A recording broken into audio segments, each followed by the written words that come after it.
Aujourd'hui, on va voir comment bien choisir son polo au travers de 4 points essentiels. Alors avant toute chose, ça c'est mon livre, je vous le dis souvent, donc disponible chez Amazon et c'est toujours un plaisir de faire des vidéos avec vous. N'hésitez pas à vous abonner pour faire grandir la communauté qui est déjà assez grande et c'est toujours un plaisir. Alors aujourd'hui, on va donc voir 4 points essentiels pour vraiment faire les bons choix quand vous achetez un polo et être vigilant comme ça sur les finitions importantes.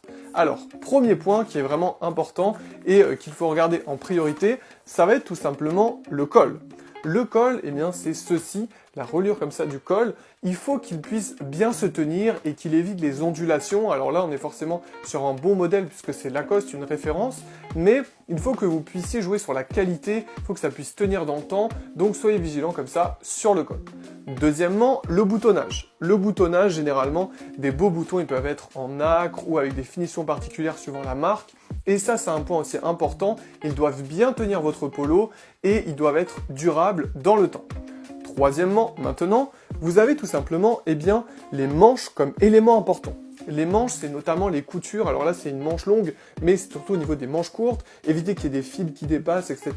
Il faut que les points de finition soient vraiment impeccables pour la durabilité donc du polo.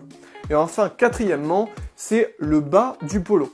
Si vous voulez la finition du bas, elle doit être aussi bien finie. Vous devez éviter comme ça de l'user trop rapidement et donc miser sur de la qualité parce que c'est aussi un point central. Donc pour résumer, voilà, soyez vigilants sur l'intégralité de votre polo, regardez les détails et normalement avec ces éléments-là, vous ferez les bons choix.